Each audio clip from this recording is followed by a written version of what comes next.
একটা মানুষের মুখ দ্বারা অপর বান্দার 3 ভাবে হক নষ্ট করে। কয় ভাবে? জোরে বলেন, কয় ভাবে? আঙ্গুলগুলা রেডি করেন এরকম করে, একদম 3টা আঙ্গুল নিচে নিচে রেডি করেন। আমি জিজ্ঞাসা করব কয় ভাবে, হাত তুলে দেখাবেন সবাই 3 ভাবে। কয় ভাবে?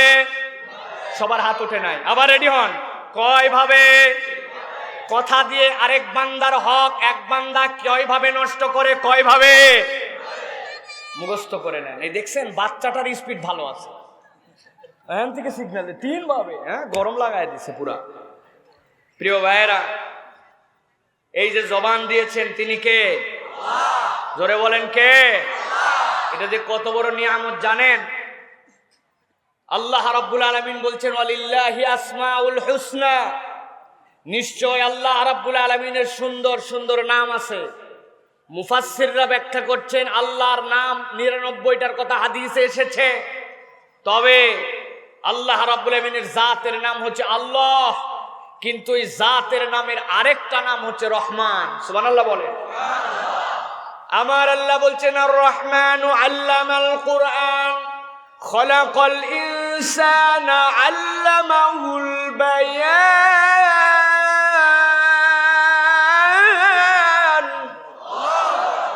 আমার আল্লাহ রাব্বুল আলামিন বলছেন বান্দা একবার ভাব, আমি রব্বুল আলামিন তোরে কত বড় নিয়ামত দিলাম। আল্লাহ রাব্বুল আলামিন বলছেন আর রহমান, তিনি তো দয়াবান রহমান, তিনি মানুষকে কোরআন শিক্ষা দিয়েছেন। কেবল কোরআন শিক্ষা দেন নাই, তিনি আল্লাহ রাব্বুল আমিন বলছেন তিনি তোমাদের জন্য সৃষ্টি করার পাশাপাশি সমগ্র সৃষ্টির মধ্যে দামি নিয়ামত তোমাকে দিয়েছেন। তিনি রহমান, তিনি তোমাকে কথা বলার যোগ্যতা শিক্ষা দিয়েছেন। সুবহানাল্লাহ। এই কথা বলার যোগ্যতা দিয়েছেন যিনি, তিনি রহমান। বান্দা চিন্তা করে কথা তো আমি আমার মুখ দিয়ে বলতে পারি, ছোট্টবেলার থেকে বলতে শুরু করলাম, বলতে বলতে যেন বলা হয়ে গেল, এত সোজা নয়। কথা বলতে শুরু করলাম আর মনে করলাম বলতে শুরু করলাম, হয়ে গেল। ছোট্টবেলায় মা হাতে কলমে শিখাতে শুরু করেছে, 8-9 বছর থেকে আপনি বলতে শুরু করেছেন মা মা মা মা, বাবা বাবা, নানান ভাবে বলতে বলতে চিন্তা করেছেন, কথা বলতে শুরু করে দিয়েছেন। বড় সস্তা কারবার। এত সস্তা কারবার নয়। যদি কথাটা বলায় বলায় শিখানো যেত। আমাদের বাড়িতে 5 বছর মেয়াদি গরু ছাগল আছে, বিড়াল আছে 2-3 বছরের, কুকুরটা বাড়ির সামনে আছে, বাচ্চার পরে বাচ্চা দিয়ে গেল। বলেন তো এদেরকে কখনো কি ভাষা শিখানো গেছে নাকি? এক ছাগল বিক্রেতা চালাকি করে বলছে আমার ছাগল কথা বলতে পারে। বলছে তাই নাকি? কি বলতে পারে? বলছে আমার ছাগলকে যা জিজ্ঞাসা করবেন তাই বলবে। উনি গুনে গুনে দেখছে জানুয়ারি, ফেব্রুয়ারি, মার্চ, এপ্রিল, মে, জুন, সাথে সাথে মে, জুন।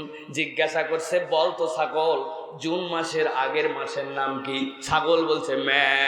বলছে দেখছেন মে মাসের নাম বলছে। বলছে আরেকটা বলাও দেখি। বলছে কি? এবার গুনে দেখছে জানুয়ারি, ফেব্রুয়ারি, মার্চ, এপ্রিল, সাথে সাথে বলছে বলতো এপ্রিল মাসের পরের মাসের নাম কি? বলছে মে। চিন্তা করছে দারুণ কথা বলতে পারে, নিয়ে চলে গেছে বাড়িতে। যাওয়ার পরে বলছে কথা বলা ছাগল আনছি, এই দেখ আমার আব্বা সালাম দে, মে। আম্মা এটা মে, যা বলে তাই মে। আসলে ছাগল যদি কথা বলানো শিখানো যাইতো তাইলে আমরা কথা বলাই ফেলতাম, কারণ এইগুলো আমাদের কাছে 5 থেকে 7 বছর আছে, ঠিক কিনা? কিন্তু আমার আল্লাহ রাব্বুল আলামিন বলছেন ও দুনিয়ার মানুষ, এই কথা বলা যেমন তেমন নিয়ামত নয়। আমি আল্লাহ রাব্বুল আলামিন অনন্য এক নিয়ামত তোর জন্য দিয়েছি, এটা আল্লাহর পক্ষ থেকে দয়া। আল্লাহ রাব্বুল আলামিন বলছেন তাকায় দেখ, কি দেখবি? আল্লাহ বলছেন আলাম নাজআল লাহু আইনাইন ওয়া লিসানান ওয়া শাফাতাইন ওয়া হাদাইনাহু নাজদাইন।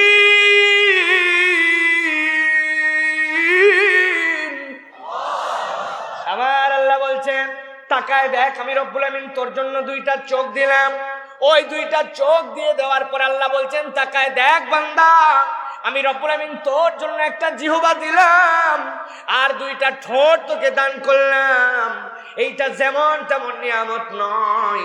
কোন বান্দা যদি এই নিয়ামতের প্রমাণটা পেতে চায়, ঠোঁট 2টা এরকম ফাঁকা করে ধরবেন, ধরার পরে একটু কথা বলার চেষ্টা করে দেখেন তো, কিচ্ছু বলতে হবে না, ঠোঁট 2টা টান দিয়ে ধরে একটু সালাম দেন, পারবেন? আমার আল্লাহ বলছেন তাকায় দেখ বান্দা, তাকায় দেখ।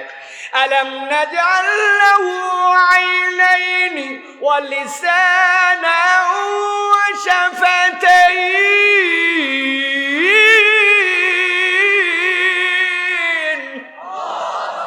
ও বান্দা, তোর জন্য জিহ্বা দিলাম, তোর জন্য ঠোঁট দিলাম, এইগুলো আল্লাহর দেওয়া বড় নিয়ামত। এই নিয়ামত গুলা দিয়া তুই আল্লাহর পক্ষে কথা বলবি, তুই আল্লাহর নামটা জোরে জোরে জপবি, তুই আল্লাহ এবং তার রসুলের পক্ষে চলবি, ঠিক কিনা?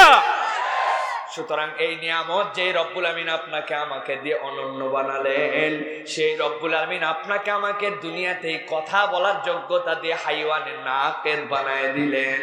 হাইওয়ানের নাক বানানোর পরে আল্লাহ বলছেন আমি তোরে এমনি এমনি ছেড়ে দেই নাই, ওই কথা বলার যোগ্যতার সাথে সাথে আমি রব্বুল আমিন তোর জন্য কোন কথা বলবি আর কোন কথা বলবি না, কখন কথা বলবি আর কখন চুপ থাকবি, কোন কথা বলা উচিত আর কোন কথা বলা উচিত না, আমি আল্লাহ সেইটাও তোকে শিক্ষা দিয়েছি, ঠিক কি না?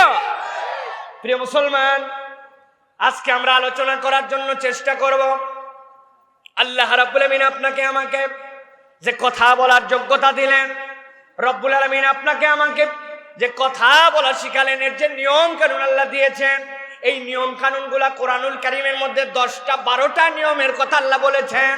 আজকে আমরা সংক্ষিপ্ত সময়ে আল্লাহ রাব্বুল আমিনের দেওয়া নিয়ামত থেকে আল্লাহ হকগুলাকে দুই ভাগে ভাগ করে দিয়েছেন, একটা হকুল ইবাদ, আরেকটা হচ্ছে হকুল্লাহ। আজকে আমরা হকুল ইবাদ মানে বান্দার হক, এই বান্দার সাথে বান্দার যে হক আছে, জবান দিয়ে বান্দার সাথে বান্দার হকের যে মৌলিক 3টা ক্ষেত্রে সবচেয়ে বড় বান্দা খেয়ানত করে। আজকে আমরা কথার দ্বারা এক বান্দার জন্য কি দায়িত্ব আর কি দায়িত্ব নয়, এই বিধানগুলা কোরআন থেকে জেনে যাওয়ার চেষ্টা করব। রাজি আছেন তো ইনশাআল্লাহ? আল্লাহ রাব্বুল আলামিন কথা বলার যে নীতিমালা, বান্দার সাথে বান্দার হকের ক্ষেত্রে আল্লাহ রাব্বুল আলামিন যে নিয়ম কানুনগুলা দিয়েছেন, হকুল ইবাদগুলাকে আল্লাহ রাব্বুল আলামিন সংরক্ষণ করতে বলেছেন। ভালো করে একটা বিষয় বুঝে নেন, আপনি সালাতের হুকুম দিয়েছেন, সালাত যে আপনি পড়েন এইটা কার হুকুম? কথা বলেন, কার হুকুম? যদি আপনি হুকুমটা অমান্য করেন তাহলে কার হুকুম অমান্য করেন? সালাতটা হক কিন্তু আল্লাহর, আর আপনি যদি এই হকটা নষ্ট করেন তাহলে অধিকারটাও ক্ষুণ্ণ করেন আল্লাহর, ঠিক কিনা? কোন একটা মানুষের কোন এক সময় বোধোদয় হয়েছে, আহারে আমার তো সালাত আদায় করা উচিত ছিল, কিন্তু আমি তো সালাত আদায় করি নাই। আল্লাহর কাছে কায় মনোবাক্যে তওবা করছে, তওবা করার মানে আল্লাহর কাছে প্রকৃতার্থে ফিরত আসছে, ভাঙা সম্পর্ক জোড়া লাগায় দিছে, আল্লাহর কাছে এমন নিবেদন করেছে, আল্লাহ চাইলে তৎক্ষণাৎ বান্দাকে মাফ করে দিতে পারেন, ঠিক কি না? কিন্তু আরেকটা অধিকার আছে, আল্লাহ রাব্বুল আমিন বলে দিয়েছেন তুমি পিতামাতার কথা শোনো, অর্ডারটা আল্লাহর, কিন্তু সম্পৃক্ততাটা হচ্ছে পিতামাতার সাথে। এখন আপনি পিতামাতার কথা শোনেন না, বেয়াদবি করেন, দুর্ব্যবহার করেন, কোনো একদিন আপনার মধ্যে বোধোদয় হয়েছে, হওয়ার পরে আল্লাহর কাছে বলতে শুরু করছেন আল্লাহ মাফ করে দাও। আল্লাহ যে বলেছিলেন আপনাকে পিতামাতার কথা শোনো, ওই হুকুম অমান্য করার কারণে যেই গুনাহ আল্লাহ ওইটা মাফ করবেন, কিন্তু আপনার পিতামাতার সাথে যে বেয়াদবি হয়ে গেছে ওইটা হকুল ইবাদ, ওইটা আল্লাহর কাছে হাজার রোনাজারি করেন মাফ হবে না। ওইটার জন্য বাপ মায়ের কাছ থেকে মাপ নেওয়া লাগবে, কারণ ওইটা হচ্ছে হকুল ইবাদ। বুঝাতে পারছি ভাই? আল্লাহ রাব্বুল আলামিন এই জন্য কথা বলার নীতিমালায় সর্বপ্রথম আল্লাহ রাব্বুল আলামিন দায়িত্ব দিচ্ছেন আমাদের জন্য। সূরা নূরের 61 নম্বর আয়াতের মধ্যে আল্লাহ রাব্বুল আলামিন বলছেন, ভালো করে শোনেন, فَإِذَا دَخَلْتُمْ بُيُوتًا فَسَلِّمُوا عَلَى أَنفُسِكُمْ تَحِيَّةً مِّنْ عِندِ اللَّهِ।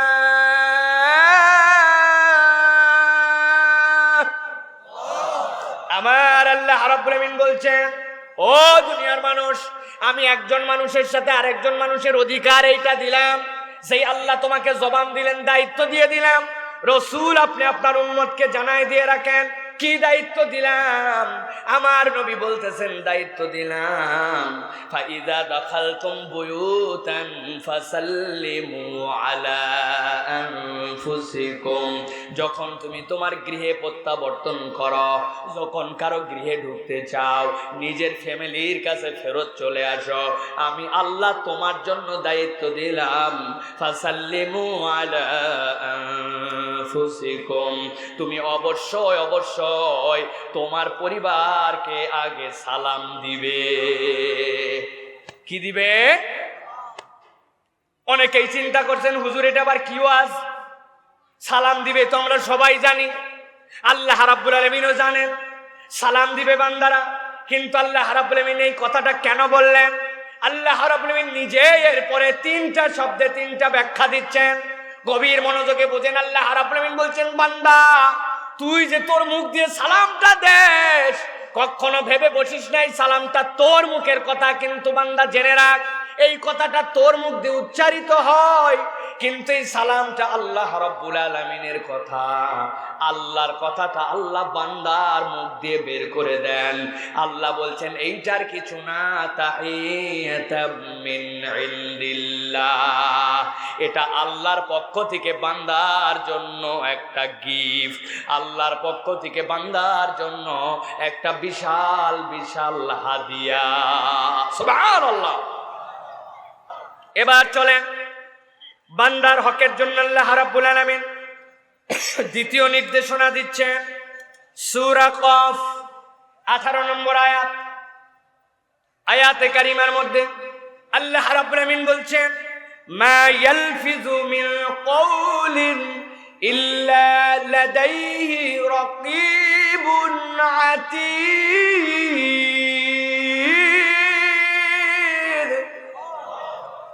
আমার আল্লাহ রাব্বুল আলামিন বলছেন, ও দুনিয়ার মানুষ, আমি আল্লাহ রাব্বুল আলামিন তোমাদের জন্য নির্দেশনা দিলাম। কি নির্দেশনা দিলাম? ভালো করে খেয়াল করো। আল্লাহ বলছেন, মা ইয়ালফিযু মিন কওলিন, আল্লাহ বলছেন দুনিয়ার বুকে কোনো লফজ কথা হিসাবে বলতে পারে না। চিৎকার করে বলেন তো ভাই, মানুষ কি কথা বলতে পারে না? পারে না? আরে ভাই কথা বলেন, আমার দিকে তাকান। পারে না? পারে না? পারে, কিন্তু আল্লাহ বলছেন পারে না। আল্লাহ ইল্লা দিয়ে ইস্তেসনা করতেছেন। আল্লাহ বলছেন হ্যাঁ পারে।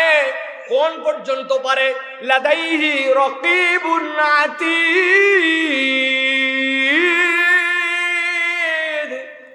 ওই পর্যন্ত পারে যেই কথাগুলি আল্লাহ রাব্বুল আলামিন অতি দ্রুততার সাথে সংরক্ষণ করতে পারেন।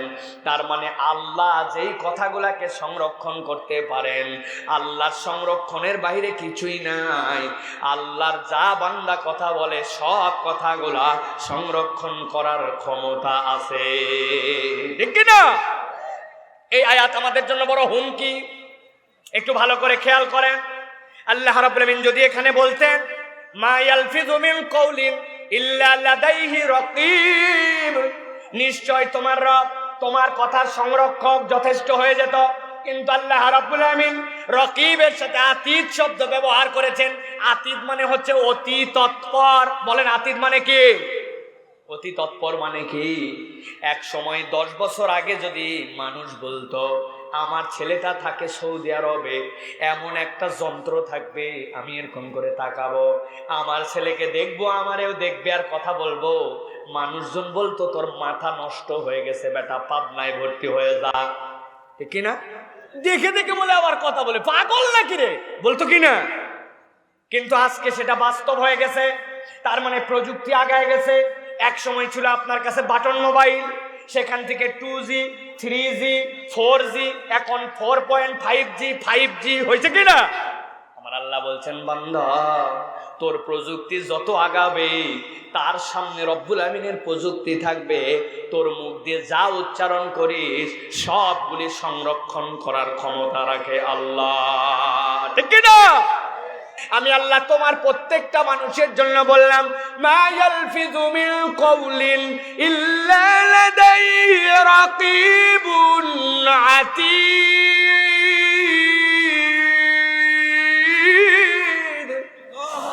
ও দুনিয়ার মানুষ, তোমার মুখ দিয়ে যা বের হয় সবগুলোর হিসাব রাখতে পারেন কে? আসতে বলবেন না, বলেন কে? তাহলে আমাদেরকে কথা বলার সময় অন্য ভাইয়ের হক যেন নষ্ট না হয়, এ বিষয়ে সতর্ক থাকার দরকার আছে কি নাই? একটা মানুষের মুখ দ্বারা অপর বান্দার 3 ভাবে হক নষ্ট করে। কয় ভাবে? জোরে বলেন, কয় ভাবে? আঙ্গুলগুলা রেডি করেন এরকম করে, একদম 3টা আঙ্গুল নিচে নিচে রেডি করেন। আমি জিজ্ঞাসা করব কয় ভাবে, হাত তুলে দেখাবেন সবাই 3 ভাবে। কয় ভাবে? সবার হাত ওঠে নাই, আবার রেডি হন। কয় ভাবে? কথা দিয়ে আরেক বান্দার হক এক বান্দা কয় ভাবে নষ্ট করে? কয় ভাবে? মুখস্থ করে নেন। এই দেখছেন বাচ্চাটার স্পিড ভালো আছে, এখান থেকে সিগন্যাল 3 ভাবে, গরম লাগায় দিছে পুরা। 1 নম্বরে আমাদের এই জবানের মহা অপরাধ, সেইটা হচ্ছে এই জবান দিয়ে আমরা মিথ্যা কথা বলি, ঠিক কিনা? মিথ্যা কথা বলা কোনো ব্যাপার হলো নাকি? মিথ্যা না বললে চলা যায় নাকি? ফোন করছে, আমি ফেরির মধ্যে আছি, কথা বলতেছে, কথা বলতে অবস্থায় বলছে কোথায় আছেন, বুঝতে পারছি, জিজ্ঞাসা করতেছে, সাথে সাথে বলতেছে আমি গুলিস্তানে আছি। মোবাইল রেখে দেওয়ার পরে বলছে এক্ষুনি তো সারছিলে তুমি। বললাম কি সারছিলাম? কই বেটা পাওনাদার আমার কাছে টাকা পাবে, বিপদ। এই জন্য আমি আসি মানিকগঞ্জ, কিন্তু বলছি গুলিস্তান। আপনি যে মিথ্যা কথা বললেন, আপনি জানেন নাকি এই মিথ্যা কথা বলার 2টা অপরাধ? একটা আল কিযবু উম্মুজ যুনুব, আপনি মিথ্যা বললে মিথ্যা গুনার দরজাগুলা খুলে দেয়, ঠিক কি না? মিথ্যা বললে মিথ্যা ঢাকার জন্য আরো মিথ্যা বলা লাগে। পাওনাদার আসছে বাড়িতে, বাপ আছে ভিতরে, ছেলেরে দিয়ে বলছে যায় বল আব্বা বাড়িতে নাই। ছেলে যায় বলছে আব্বা বললো আব্বা বাড়িতে নেই। এখন চিন্তা করেন তো, এই ক্যাপাসিটিটা সামলানোর জন্য আরো কত মিথ্যা বলা লাগবে। আব্বা বললো আব্বা বাড়িতে নাই, কি ঝামেলা।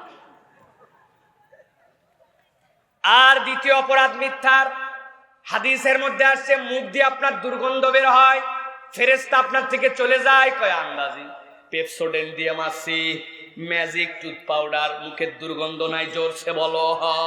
কিসের দুর্গন্ধ?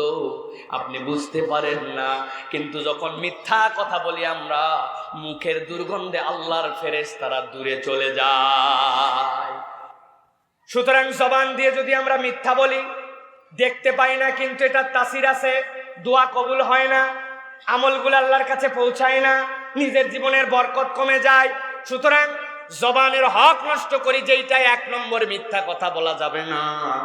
2 নম্বরে আপনার আমার জন্য দায়িত্ব হচ্ছে বান্দার হক নষ্ট করি আমরা, গীবত গিল্লা করা যাবে না। কিন্তু আমরা ইমানদাররা এখন গীবত ছাড়া বাঁচতে পারি না, ঠিক না? গীবত আর গীবত। আমি তো অনেক জায়গায় এই কথা বলি। আসরের নামাজ পড়ে লম্বা দাড়ি টুপি জুব্বাওয়ালা চায়ের স্টলে বসে পড়ছে, ডান পাশে বসছে গীবত কমিটির সভাপতি, বামে সেক্রেটারি, উনি ক্যাশিয়ার। এরপরে একজন গীবত করছে, অমুকের হলো সে হলো, অনেকক্ষণ শুনছে, শুনে শুনে চিন্তা করছে এর সাথে তাল দেওয়া লাগবে, কিন্তু গীবত করা তো গুনাহ।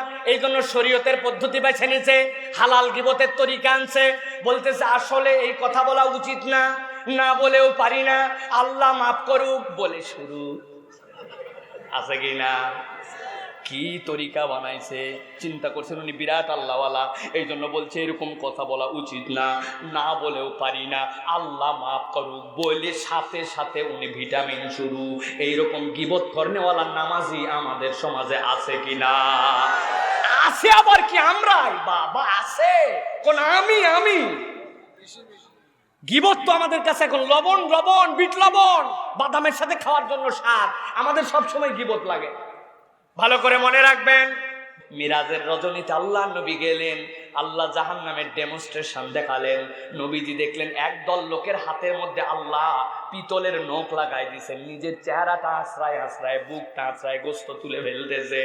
যেই না তোলা শেষ, আবার বুক ঠিক হয়ে যাচ্ছে, মুখ ঠিক, আবার আশ্রায় ফেলতেছে। আল্লাহ নবী দেখে সহ্য করতে পারলেন না, জিবরাইল আমিনকে জিজ্ঞাসা করলেন কেন এরকম হচ্ছে জিবরাইল?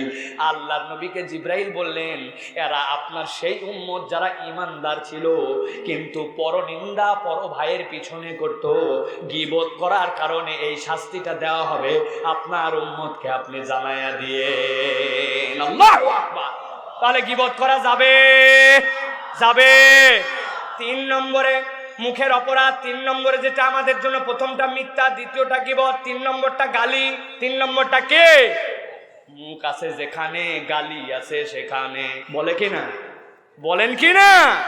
আপনাদের এলাকায় আরো দামি দামি গালি আছে, এগুলো বললাম না আপনাদের টেকনাফের গালির কথা, কিন্তু গালিবাজ, আমাদের মুখ গালিতে ভরা। গালি দেওয়া যাবে না প্রিয় ভাইরা, গালি দেওয়া একটা কঠিনতম অপরাধ আমাদের জন্য প্রিয় ভাইরা। খবরদার গালি দেওয়া যাবে না, গালি বড় মহা অপরাধ। আমাদের ঢাকার সমস্যা আরো সাংঘাতিক। এই জন্য আল্লাহ বলছেন মা ইয়ালফিযু মিন কাওলিন ইল্লা লাদাইহি রাকীবুন আতীদ। খবরদার, খবরদার বান্দারা, সব কথাগুলো আমি আল্লাহ সংরক্ষণ করি। এই জন্য মুখ দিয়ে কখনো বান্দার হক নষ্ট করা যাবে না। এই 3টা অপরাধ থেকে বাঁচার চেষ্টা করতে রাজি আছেন? রাজি আছেন?